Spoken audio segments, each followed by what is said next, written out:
Welcome to the podcast where sustainability gets real. I'm Alan Stenson, I'm your host, and in each episode we uncover the people, ideas and actions driving the journey to net zero. Let's get into it. Welcome back to Emission Possible, the podcast where we explore everything and anything to do with sustainability and the journey to net zero. I'm your host, Alan Stenson, and today's guest brings a fantastic mix of academic insight and real-world relevance to the climate conversation. Dr. Christopher Ives is an associate professor in environmental management at the Uni of Nottingham. And his research focuses on urban sustainability, nature-based solutions, and the values that shape our relationship with the natural world. He's led and contributed to international research projects looking at how cities can be reimagined to work with and not against nature, how social and ecological systems can be better aligned for long-term resilience. Today, we're going to be diving into all sorts of topics, but particularly, I think, what it means for the future of our cities, our behaviour, and the sustainability strategies that we need next. Chris, it's an absolute pleasure to have you with us, and welcome to Emission Possible. Thanks, Alan. It's great to be with you. Fantastic. Well, before we go into the sort of our chat, it'd be great if you could just maybe give us a quick intro to you and how you've got to where you are today. Sure, very happy to. So I'm, as you just said, am based in the School of Geography at the University of Nottingham. But you might hear from my accent, I come from a bit further down south. I grew up in Sydney, in Australia. And most of my career has been in academia. So I began studying environmental science really out of a place of curiosity about how the natural world works and I guess a love of nature. It was a real privilege to grow up in such a beautiful part of the world with beaches and beautiful forests. And so that has always been, I guess, a motivation. But it was as I began studying issues of the climate crisis and ecological breakdown, realizing that there's a deeper vocation perhaps here to pursue. And so I've really followed my nose over the last kind of 15 years or so, starting out much more in natural science. I did a PhD at the university, a university in Sydney called Macquarie University, where I looked at urban riverside systems, riparian vegetation, particularly the issues of conflict there between land use change and biodiversity conservation and river health. But the questions that really drove me forward after that period of research were questions of value and questions of how we implement the knowledge that we've developed and created. So my journey since that point has been around research, particularly about, as you said, values, how people value landscapes, how people express values in decision making. And so I've meandered around fields such as conservation science and sustainability science, and I've had research positions in Melbourne and more recently in Germany at a university called Leuphana in the north there. And then came to Nottingham in 2016. And as a faculty member in the School of Geography, it's wonderful with the breadth of geographical research that occurs, which means you can, and I have been able to move quite generously around that space. So touching on, as you mentioned, issues of urban sustainability, but also more kind of human geography, concepts of place and value, as I mentioned, as well as more recently even looking at issues of spirituality and religion, which have historically not had as much presence in these kinds of conversations. Mm-hmm. And so I guess what I bring to these arenas of sustainability research is, or as I try to do, is bridge different divides and weave together different ways of knowing, different fields of research, which, as we all know, when we're talking about the climate emergency, everything's connected. And so I think, that it continues to be something that drives me forward, is looking for those connections and figuring out how we can integrate so that we can come up with some solutions that are effective and holistic. Yeah, fantastic. I mean, the integration of sustainability measures is so key, and I think you could probably go on forever looking at all the different ways that it's all connected. So yeah, absolutely fascinating. In terms of university or higher education, how, in your opinion, how do you think we can go beyond the traditional teaching methods to become more active in terms of being agents of place-based change, and also probably how do we educate for systems change and empathy and resilience? How do you see that playing out? I absolutely love that question, Alan, and I think even asking those questions is a big part of it. So just for some context, I've recently at Nottingham been involved in some projects that are thinking about how do we prepare students and posture the university to be able to tackle these kinds of questions. I think universities are uniquely positioned within society to make significant contributions, not least because of the educational remit that universities have. I came across a quote some time ago by the famous philosopher and educationalist John Dewey, which I think captures a lot of the essence of the conversation that we need to have here. And it's he says that the most significant question which can be asked about any situation or experience proposed to induce learning is what quality of problem it involves. And so I think there's something about that, the quality of the problem, that we need to pay attention to here.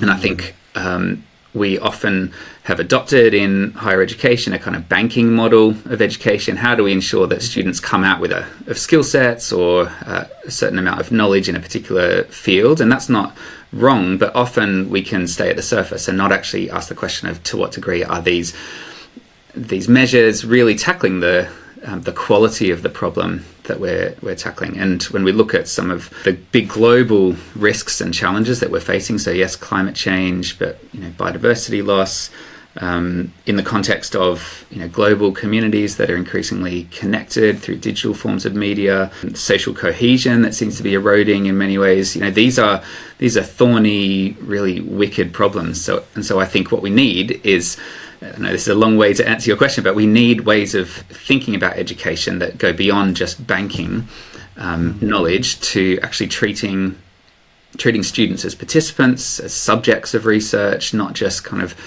objects to communicate these matters to. And so I think it has to be fundamentally ways of doing education that is interactive, that's problem-based, that's place-based, and I think gives real agency to students, because we as educators certainly don't have all the answers, and there's a kind of humility in co-producing knowledge about the world in a way that is action-oriented as well. And I think we need students to be free to fail. I think that idea of achieving certain standards, it's necessary, and we need to uphold quality. But again, when these sorts of intractable problems require a courage to address them, and a curiosity and a willingness to fail, I suppose, and learn from that. That's real, isn't it? Yeah, it makes it real, because we don't always get it right. There's lots of approaches that we then find out aren't the most appropriate, or don't give us the answers that we need. So I think that's absolutely right. I mean, do you think, in terms of current curricula, and the approach, do you think it is too narrow at this stage, or what would a truly transformative educational experience look like? What do we need to implement, do you think? Yeah, what does it actually look like? I think there are some great examples from all over the world of universities that are doing some good stuff. I think what I maybe want to point to is this idea of place-based education. And so here at Nottingham, we've got a commitment to a civic agenda here. And so how do we ensure that our students are involved in activities that are happening here in the city? And so we have a joint PhD program, just as one example, with Nottingham Trent University, called the Co-Laboratory. And so it's where ideas and challenges are posed by students and industry partners and academics in a collaborative way, and projects developed to try and tackle those. So whether that be issues of housing crisis, or refugee rights and integration, or climate change. These are all matters that are being worked through in a real kind of local place-based approach. So I think that's important. I think using spaces like the campus that we've got, and lots of other universities are doing this as a living laboratory. So for example, some of the students that I teach on a master's program here in environmental leadership and management, we have them thinking through a really practical problem of how do we open up the campus to be an edible campus, to think about the spaces as providing food in a sustainable way. And so this is allowing them to express and explore more innovative ways of thinking, but it's piggybacking on a project that has actually been led by a team of some of the sustainability team here and academics as well, about food and the campus being edible. So I think these are just examples of that, but also I think opportunities to break down barriers between disciplines. And so we need the whole breadth of knowledge that we can access to be able to tackle issues of climate change and sustainability. So how do we get history to intersect with engineering and classics, and all these different ways of thinking about the world and our history that we've got, and thinking differently about solutions, I think is really important. So I think what is transformative, when you look at some of the literature about processes of transformation, you might have come across this idea of leverage points for transformation, which is has its origins in the work of Danilo Meadows back in the 70s. The most powerful places to intervene for transformation of systems is around values and goals and paradigms that we're working with. And I think so not only looking at how do we as students maybe come up with new technical solutions to problems, but to actually interrogate the paradigms that we're working within. So if we've got a project potentially about housing, what does it mean to actually live well in community, and what is the function of housing, to actually create space for that kind of thinking and critical analysis, not just as an academic exercise, but to actually bring that critical edge back out into the world. I think that's kind of one way to start thinking about transformative education.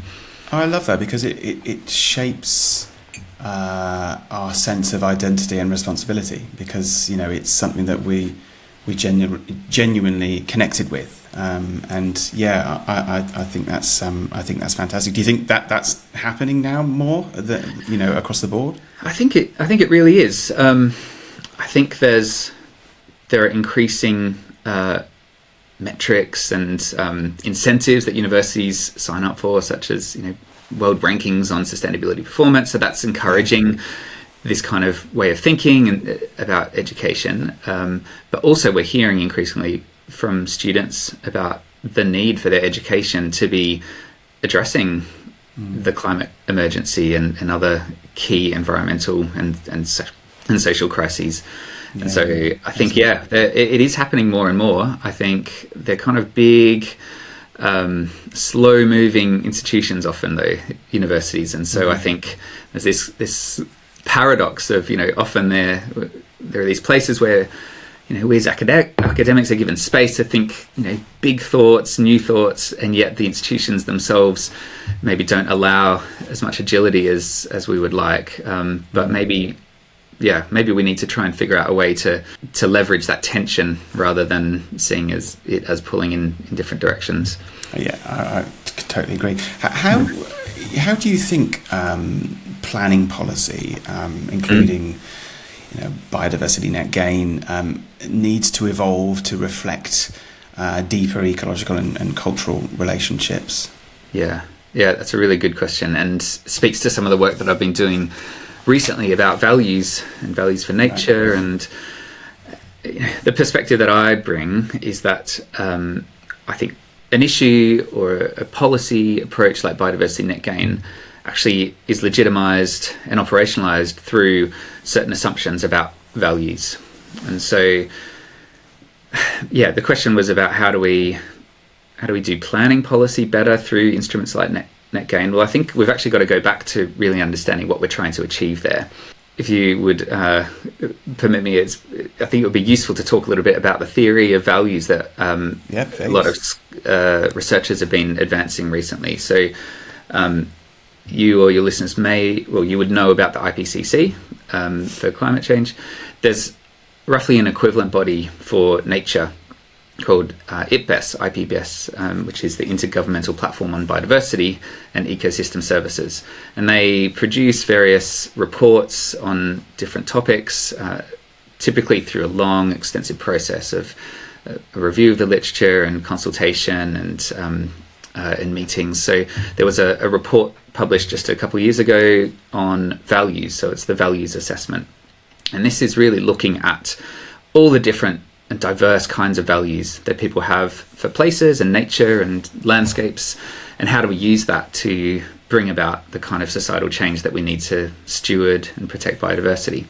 Within that, there was recognition that most decisions presently privilege or prioritize a narrow set of values, and they tend to be economically defined values. So what is, and this is not to say that this is wrong, it's just to demonstrate the dominance that this way of thinking has had. And there's good reasons for the use of economic values in decision making, because money by definition enables exchange and comparison, and so you can quite easily do trade-off.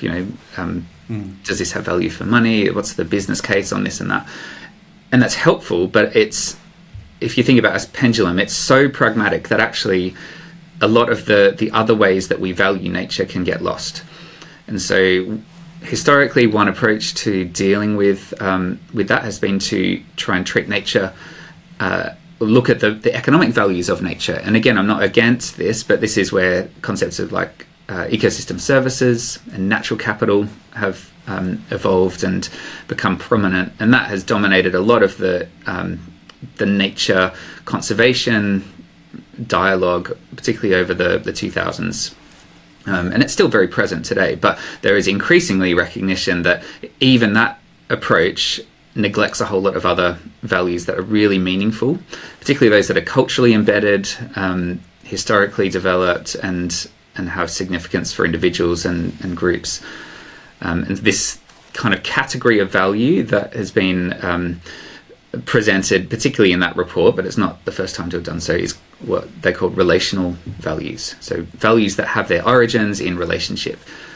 And there's a nice analogy that I think unpacks that. So if we just think of maybe a childhood friend or a close friend that you have today, this person you really value, and this is for a whole range of different reasons. Yes, you can talk about that person as offering kind of instrumental value. So, maybe that friendship gives you a sense of social identity, or it's good for your mental health and well-being when you catch up over a drink. These are good things and good ways of understanding the value of that relationship. But actually, it's only scratching the surface. What is really important about that relationship is the person, and it's the back and forth. It's the relationship. It's the memories that you have together.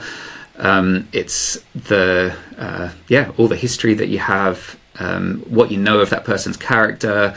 It's the relationship itself that is valued. And so in the same way, landscapes and nature has these relational values, and every culture and every society develops these. And yet they're really often intangible, hard to measure. They're what in sort of economic terms, they're incommensurable. You can't change one value for another. If you try and trade off an instrumental value with a relational value, it feels like uncomfortable because it just doesn't work, because these are different categories of values. So I think if we take that concept of relational values and start applying that to policy instruments like biodiversity net gain, I think it opens up a whole range of new questions that have been neglected at the moment. So biodiversity net gain, if your listeners aren't familiar, is essentially a kind of an biodiversity offsetting approach whereby, and it's now mandated within planning policy, whereby new developments require a gain, I think it's of 10% of biodiversity to compensate for losses that might occur through the development process. And these can be on-site gains, so doing things like developing wildlife ponds or restoring patches of degraded land somewhere on site, or it could be off-site, so it can be taking some of those resources and investing in conservation in other areas, in particularly strategic locations. And so it's the idea is that it's a win-win. So you can have development and you can get better conservation outcomes. But the way that the value of those gains and losses is equated is a scientific process. So there's a whole metric that DEFRA has developed to be able to assess the value of the land, the value of biodiversity. And there's a huge amount of complexity in biodiversity. So is it habitat quality? Is it habitat type and its rarity? Is it resilience? Abundance of different species? All of these things go into this metric. But there's not really provision at the moment to think about these intangible, culturally embedded relational values. And it would perhaps be unfair to say that such a metric could do that. But I think there's an opportunity, I think, for thinking about how can we both include these diverse values of nature within the decision-making process, and also offer opportunities, particularly in areas where there's new investment in nature conservation, opportunities for communities that are being built and developed to connect to and start forming these relationships with these new areas that are hopefully going to be high in biodiversity as well, so that we can have this, and this is ultimately the bigger question and my vision for where I'd love to see society go, where we can start fostering and engendering stronger ethics of care and stewardship and attachment to places, so that we don't only have a kind of win-win on paper, we start having a society that recognizes our interdependence with the natural world, and not just interdependence, an actual love for the natural world, which is ultimately what sustains us all. It's so true, and I think what we've been guilty of perhaps is the tick box exercise of this is a policy, now we need to be demonstrating that we're more supportive of nature. BNG can sometimes be looked at as a bit of window dressing, or prettying up what's at the end stage, rather than bringing in at the beginning, at the planning stage. Looking at nature as more than just the finishing element. It's a tree isn't just a tree, it's shade cover. Soil isn't just soil, it's water filtration. These things are here and done correctly will help the buildings perform better anyway, so that's better for long-term resilience. But you're absolutely right, incorporating how that interconnectedness of the people who are living there, how they can get more from that, and so that we're not missing those lessons, missing those opportunities to improve things, because it isn't just a tick box exercise, it isn't just a metric. It's how does it make us feel, how does it make us live? Is it offering value beyond commercial? Is it genuinely improving our lives? And I think that can be easily missed, and I think if it's not put in at the beginning, I think that can be something that we do miss. I think yes, as well, and we do need to think about what's the why behind housing developments. I think there absolutely is a need for more housing in this country, but I would push back a little bit and say I think a lot of the motivation is around stimulating the economy, and that is important. But are we ending up where we want to be? What's all of this construction and infrastructure projects and housing? What's it ultimately for? Is it about creating places that are really meaningful and offer a really good quality of life for people, or is it about kind of keeping the GDP figures ticking along? And there is that paradox of often the more time that people have to be able to care, that brings greater well-being over and above income that people might have to use. Yeah, it's quality of life, isn't it? I mean, precisely. There's been a lot of research on the quality that nature brings, and how it can reduce anxiety and reduce strain on the NHS and improve well-being. These are clearly as human beings, these are important topics that we can't ignore just because we're focusing on the commercial element.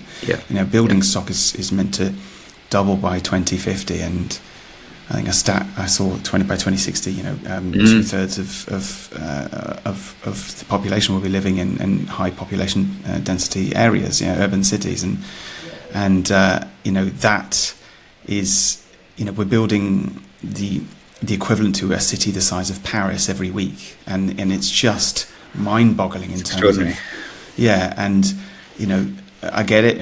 There's reasons behind that, but we can't do that to the detriment of the planet. We can't do that to the detriment of our, the quality of our lives as well. So and that isn't just the quality of what's available to us in terms of urban opportunity. It's how do we feel, and how is the quality and the health of our human beings, how is that being protected?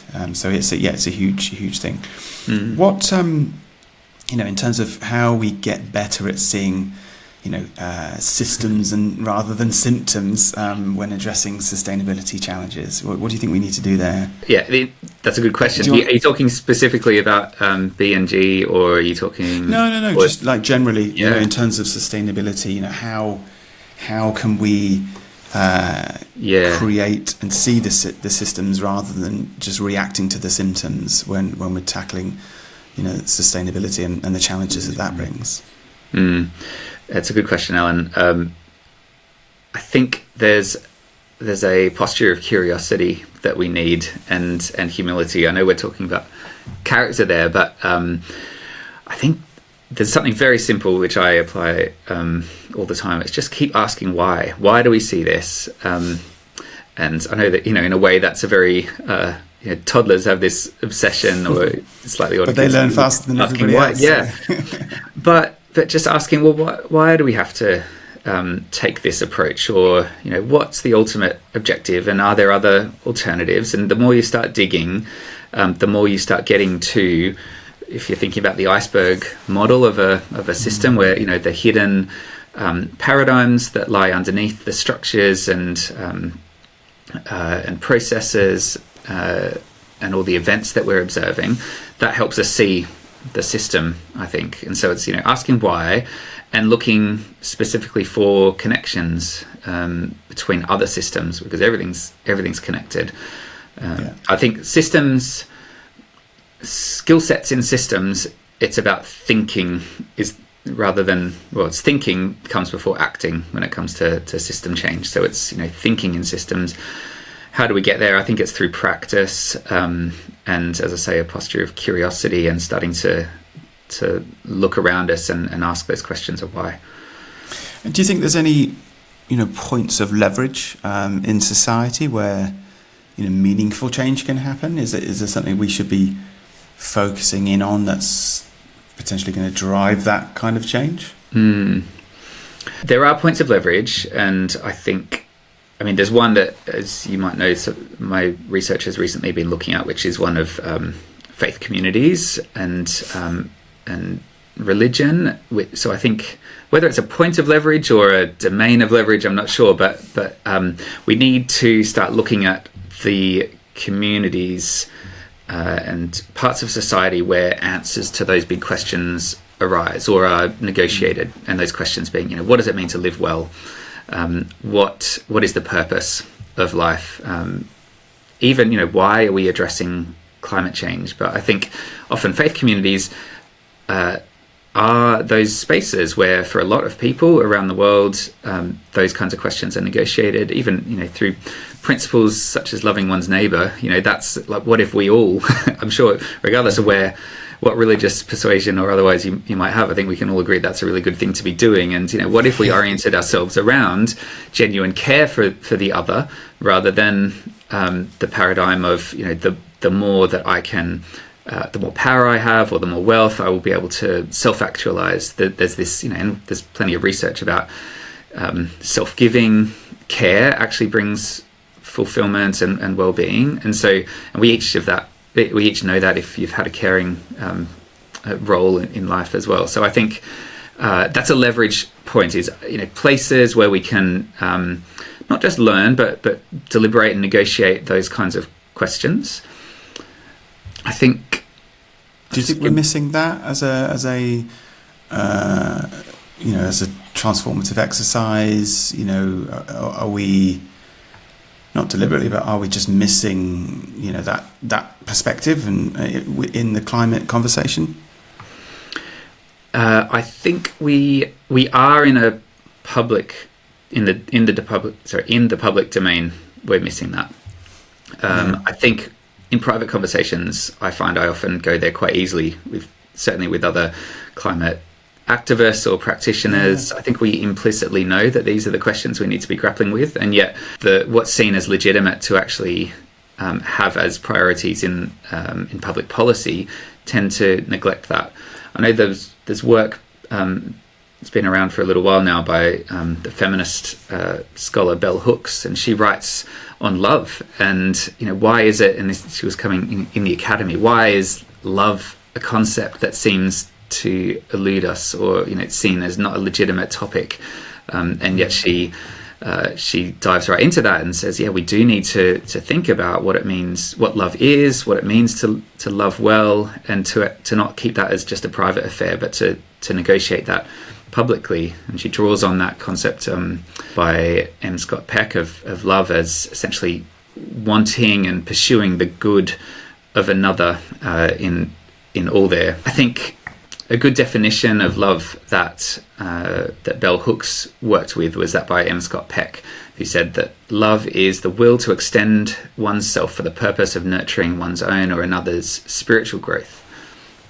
And by spiritual, it's talking about not just religious, but growth in all its depth and fullness there. And I know it might seem a little bit distant from climate, but actually when we say, what if we begin with an ethic of love, and this is love for marginalized communities, love for our neighbors in the global south who particularly are at the front line of climate catastrophe, love of climate migrants, and begin there. What does it mean to develop policies that are ultimately about generosity and about care rather than necessarily power and wealth accumulation? I think that's a really deep point of leverage in answer to your question.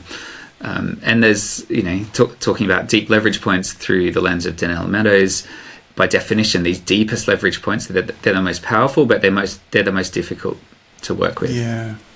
Difficult to address as well, isn't it? I mean, it's there's so many different perspectives and so many different motivations.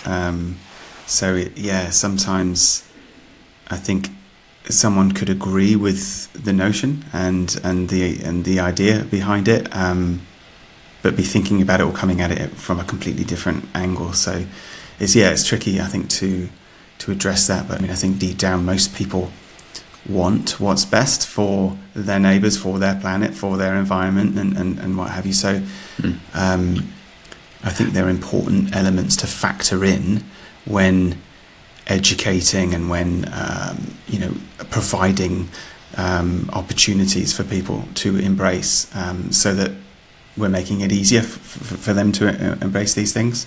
But it's fascinating, and I think it's something that's certainly missed from the conversation. Can I add one other thing, Alan? About it? I think it's such a good question of how do we start thinking in systems and how do we act for system change? And I think it's about places where we can have those deep conversations. But I think a system perspective also helps to see the essential role of lots of different actors within the system. So each of us has our own passions and ways that we think we should be acting. So whether that be, about new entrepreneurial business initiatives to try and bring climate solutions, or whether it's about policy action, or whether it's about protest and activism to destabilize current policy, or is it about, where I'm based is about thinking differently and education of young people. I think it's good that we each feel really convicted and committed to the arena that we're acting in. But I think a systems perspective helps to see the necessary role that others are playing, even if that looks different from us. And so, building those bridges, and rather than trying to persuade someone to act differently when that's maybe not true to where they should be acting, but to try and affirm but coordinate all the different actions from the different sectors. We need really strong activism to try and push for change where there currently isn't, where there isn't kind of political will or not seen as a legitimate arena. But then we also need people in politics to be making those hard decisions and fighting for change within the systems that we've constructed. And so I think it's everything by everyone, everywhere, all at once. I completely agree. I'm sure we could talk about systems and the approach for days. I mean, and still not be at the end of it. But in terms of thinking ahead and sort of the green jobs agenda and clearly making sure we're living well. Why the green jobs? Why do you think the green jobs transition needs to go beyond just low carbon tech and include care and regeneration and community infrastructure? Why do you think that's something that has to happen? Yes, I think we do need those practical skills rapidly to be able to accelerate this transition. But I think green jobs need to be fit for purpose in an increasingly complex and volatile and unstable future. Just before this, our conversation, I scanned the most recent World Economic Forum risk register, which you probably know each year through expert consultation, there's risks within short-term and kind of medium-term timeframes. And I was looking up the top 5 for the next 10 years are nearly all natural, which is curious. So extreme weather, biodiversity loss and ecosystem collapse, critical change to Earth systems, natural resource shortages, and misinformation or disinformation.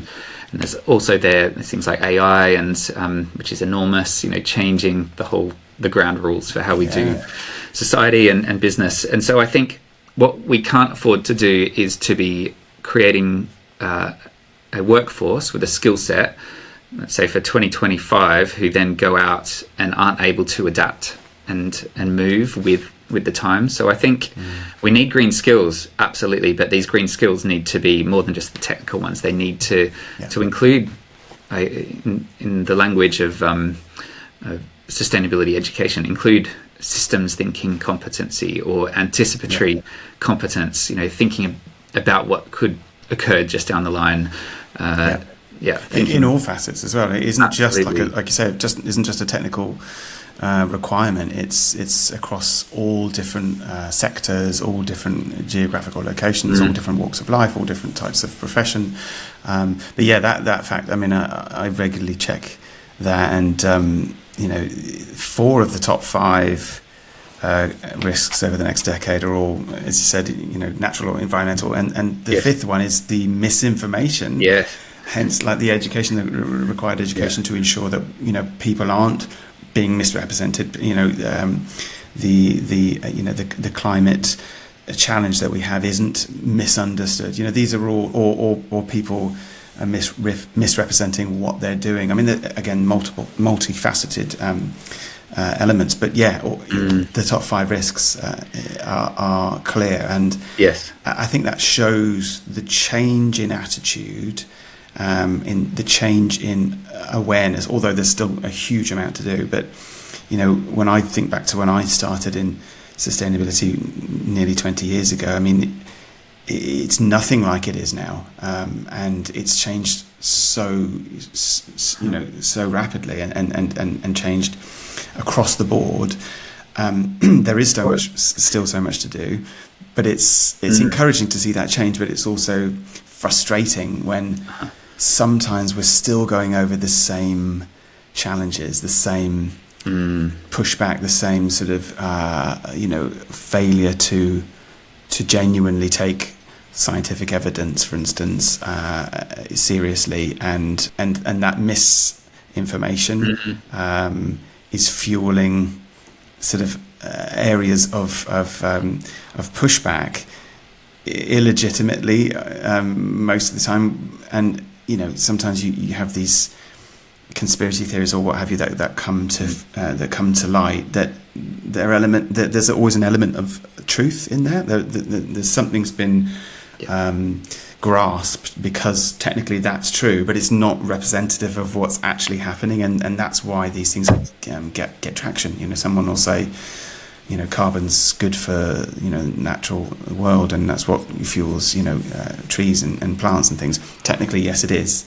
That's not what's being debated. It's the amount and the rapid increase, and what's fueling that rapid increase is what the alarm is. The alarm isn't the natural world and the balance that we have. It's the imbalance that we're creating through things that we can't sustain. And I think it's tricky, and we're here in 2025, and we're still having some of the same discussions that we were having back in 2006. When I first started. So it's like, really?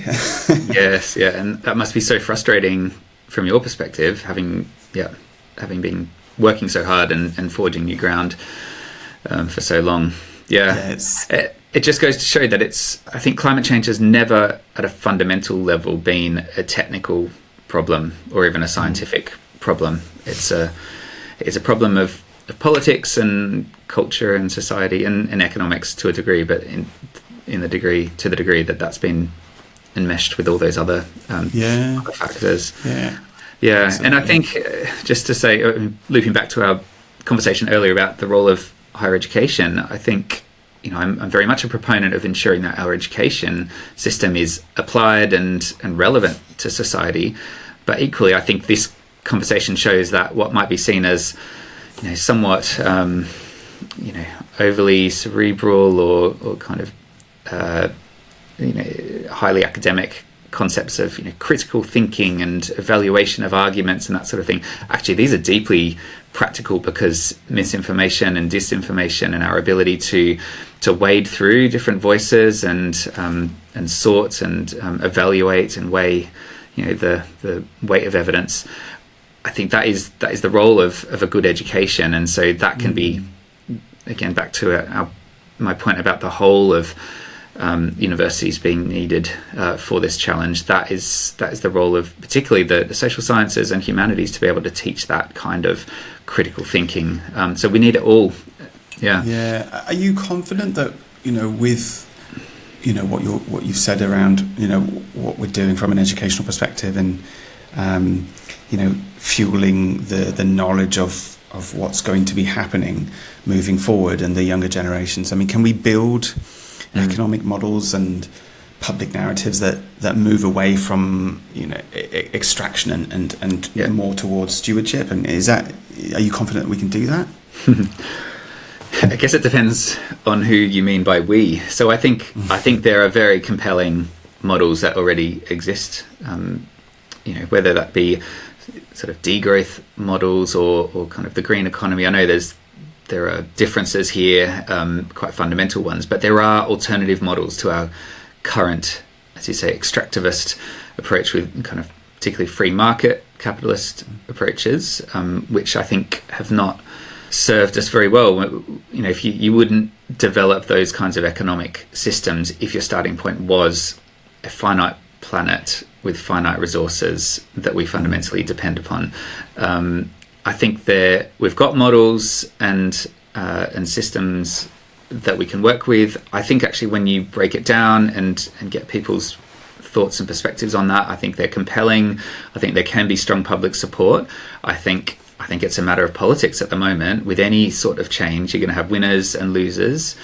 And so we've got certain actors and players who have quite a lot to lose, even if that's not in the public interest. And so they're dominating the narrative at the moment. And so I think without getting too mushy again, I think it's about how do we be more fully human in how we address this question of climate change? Because at the end of the day... But yeah. Well, I was going to say Yeah. also it's the why in terms of the way we do sustainability is just as important as the outcomes. You know, you've touched upon some really interesting aspects that I think not everyone necessarily considers, and you know, that's got to form part of the journey that we're on. Is that, you know, we aren't just doing this for economics, we aren't just doing this for innovation or from a technical perspective. You know, there's so many aspects to why it's important that we take action and we do the right thing, and ultimately, you know, if we're doing that, then everyone benefits, and we're going in the right direction for the good of everyone. And I think that's what's got to happen, and that's what I think encourages me, particularly with some of the younger generation coming into the industries that are so much more aware, and you know, the fact that, you know, what you're talking about in terms of the different perspectives and understandings, that's happening now at education level.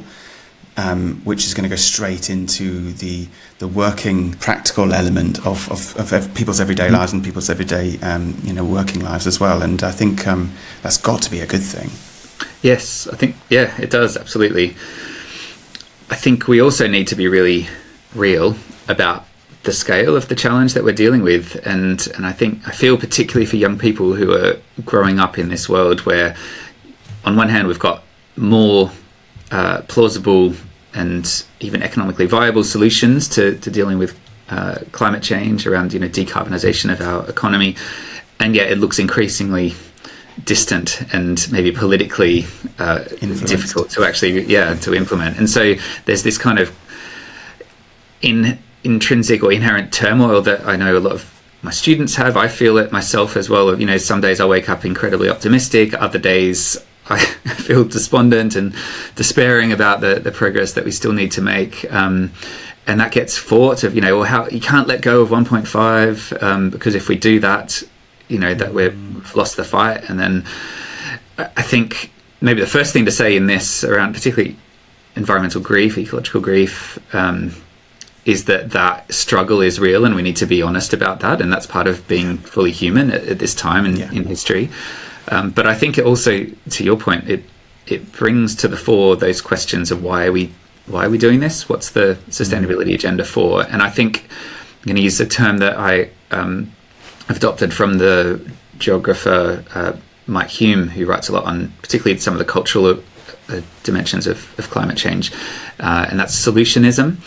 And so I'm all for climate solutions. We absolutely need them, but that solutionism is framing everything in terms of does this meet this objective, this goal, or does it not? And perhaps neglects some of the other ways of thinking about this challenge. So what do I mean by that? It's about, are we only doing this because we're going to get that outcome, because we can get, you know, reduce our company's carbon footprint down to this level, and if we can't get there, then we don't bother. I think there's a or, you know, what's the agreement that's going to come out of the next climate COP, and will that support us or will it not? I think moving beyond solutionism opens up questions of, you know, is this the right thing to be doing? You know, what does it mean to live well at this point in history? And I would say in some ways it's maybe not as easy to hold, or not as obviously compelling, but actually if the motivation to be doing whatever we can to be addressing climate change in whatever sphere that we're acting is, you know, if our motivation is because it's the right thing to do, because we are trying to grow in our character, in our ability to influence others, those kinds of other rationalities I think become increasingly important. And so, you know, I'm not one to advocate for sort of doomism of, you know, yes, the whole global economy is going to completely collapse and, you know, humanity itself will go extinct. I don't think that's likely, but I think there is likely to be far more pain to come, but it will only be worse the less we do. And so we need to keep fighting the good fight, but for reasons that I think are more enduring than whether or not we hit certain targets. I completely agree. You know, embracing humility, you know, reflection, relational approaches can transform not just policy but culture as well. And it all has to be factored in, and I think education is so key at all levels, not so it's just a top-down approach to from a commercial perspective. It's listening, participating in the decision-making process so that everyone has ownership and everyone can be heard, because multiple different perspectives are all incredibly important, and that's part of the why, rather than just, as you said, getting to the end result, which we need to. And I think ensuring or making it easier for people who care to be able to take action and do something for the right reasons, so that they feel like they can have a place in this journey, and we will find the ways to do what we need to do. We don't have a choice, so we have to. But I think the key to making that happen in the time frame that it needs to happen is integration. It's making sure we are empowering people and are listening to people and doing it in a way that promotes that. And I think a lot of people do want to do something, but perhaps don't necessarily know what the best course of action is, or how it reflects specifically to them. It's easy to see a headline and see what needs to happen from a global perspective, but what does it mean to them? That's equally as important. And if we can find ways to educate and enable people who are thinking that way to have a solution and to do something that makes them able to contribute positively, then that's got to form part of the process. Genuinely fascinated by what you guys are doing. I love hearing about the approach that you've taken and all of the things and the research that you've been involved with is absolutely fascinating. And I've really enjoyed it, and we'll definitely have you on again. Thanks ever so much again. Cheers, Chris. You're so welcome, Alan. Thank you. I've really enjoyed our conversation today. Thanks. Thanks for listening to Mission Possible. If today's episode sparked an idea or presented a challenge, please reach out and let us know. Subscribe, share, and stay tuned, because net zero is absolutely possible.